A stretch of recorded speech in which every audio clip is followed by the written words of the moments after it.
Babak gugur akhirnya dimulai, dan laga pembuka babak 32 besar akan mempertemukan Afrika Selatan melawan Kanada dalam duel yang dipastikan berlangsung sengit.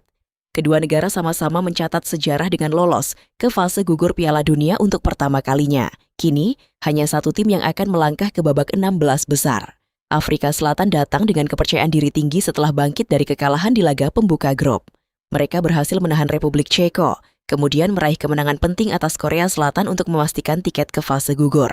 Tim asuhan Hugo Broos tampil disiplin dalam bertahan dan sangat berbahaya saat melakukan serangan balik.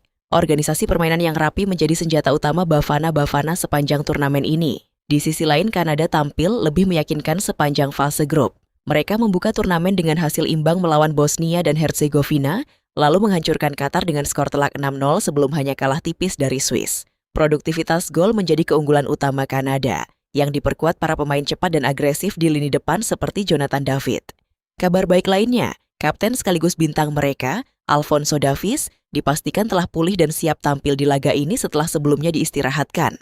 Secara kualitas skuad, Kanada memang sedikit lebih unggul. Kecepatan Alphonso Davies di sisi kiri dipadukan dengan ketajaman Jonathan David membuat lini serang mereka sangat berbahaya. Selain itu, Kanada juga lebih dominan dalam penguasaan bola dan mampu menciptakan peluang dari berbagai situasi. Namun Afrika Selatan bukan lawan yang mudah dikalahkan.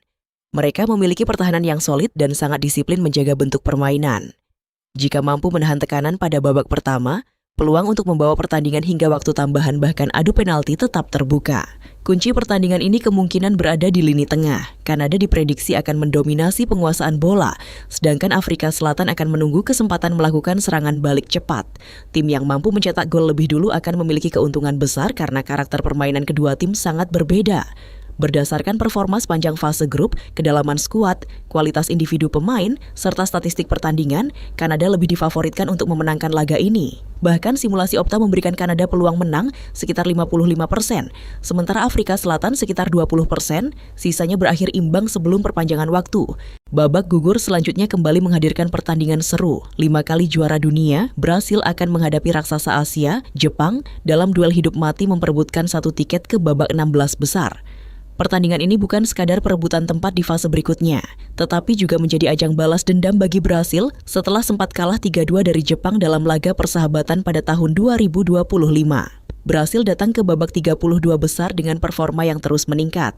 Setelah ditahan imbang Maroko pada laga pembuka fase grup, tim asuhan Carlo Ancelotti bangkit dengan 2 kemenangan meyakinkan, masing-masing 3-0 atas Haiti dan Skotlandia.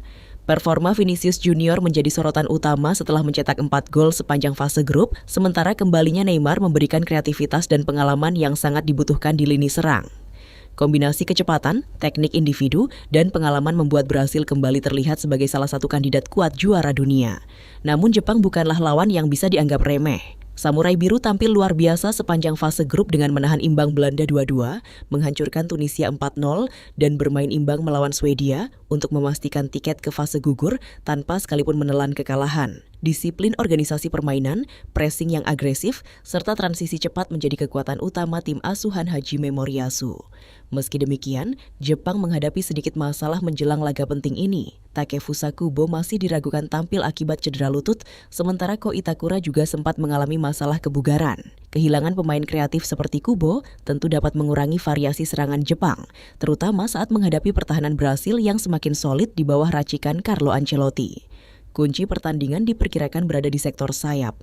Brasil akan mengandalkan kecepatan Vinicius Junior dan Ryan untuk membongkar pertahanan Jepang, sedangkan Jepang akan mencoba memanfaatkan kecepatan Daizen Maeda dan efektivitas serangan balik. Jika Jepang mampu bertahan dengan disiplin dan memanfaatkan setiap peluang yang ada, mereka memiliki kesempatan menciptakan kejutan seperti yang pernah mereka lakukan sebelumnya. Meski Jepang memiliki organisasi permainan yang sangat baik, kualitas individu Brasil masih berada satu tingkat di atas. Pengalaman bermain di pertandingan besar, kedalaman skuad, serta meningkatnya kepercayaan diri membuat Selecao lebih difavoritkan untuk melangkah ke babak 16 besar.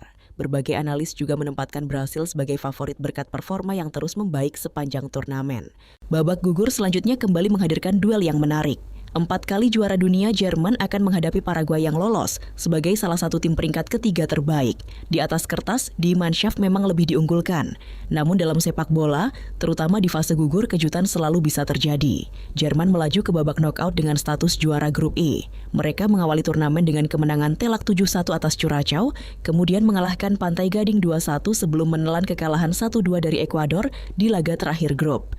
Meski hasil terakhir kurang memuaskan, Jerman tetap menunjukkan kualitas sebagai salah satu tim dengan lini serang paling produktif di turnamen ini. Namun ada satu pekerjaan rumah yang harus segera diselesaikan oleh pelatih Julian Nagelsmann. Hingga saat ini para bintang seperti Florian Wirtz, Jamal Musiala, dan Kai Havertz dinilai belum tampil sesuai ekspektasi. Justru Dennis Undav menjadi pencetak gol terbanyak Jerman sejauh ini.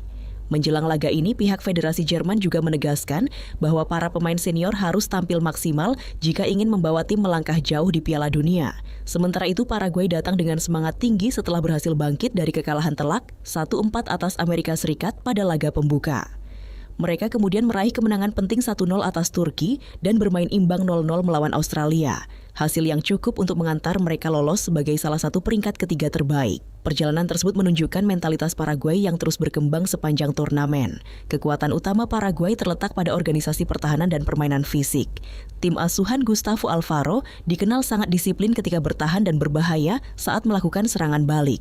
Meski kehilangan Diego Gomez akibat akumulasi kartu, mereka mendapat tambahan tenaga dengan kembalinya Miguel Almiron yang siap memberikan kreativitas di lini tengah dan serangan.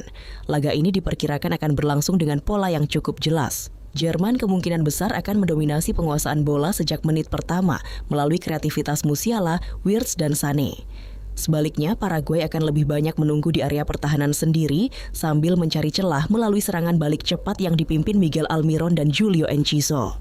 Kunci pertandingan berada pada efektivitas penyelesaian akhir Jerman. Jika lini depan mereka kembali membuang banyak peluang seperti saat menghadapi Ekuador, Paraguay memiliki kesempatan menciptakan kejutan. Namun apabila para pemain bintang Jerman mampu menemukan performa terbaiknya, kualitas individu mereka diperkirakan akan menjadi pembeda. Secara historis, Jerman juga memiliki kenangan manis saat menghadapi Paraguay di Piala Dunia. Kedua tim pernah bertemu pada babak 16 besar edisi 2002 dan Jerman menang tipis 1-0 sebelum akhirnya melaju hingga final. Babak gugur selanjutnya kembali menyajikan duel yang diprediksi berlangsung sengit. Raksasa Eropa, Belanda, akan menghadapi wakil Afrika yang penuh kejutan, Maroko. Kedua tim tampil impresif sepanjang fase grup dan kini hanya berjarak satu kemenangan untuk mengamankan tempat di babak 16 besar. Belanda datang ke fase gugur dengan status juara grup setelah menunjukkan performa yang cukup konsisten. Tim asuhan Ronald Koeman mengandalkan keseimbangan antara pertahanan yang solid dan serangan yang efektif.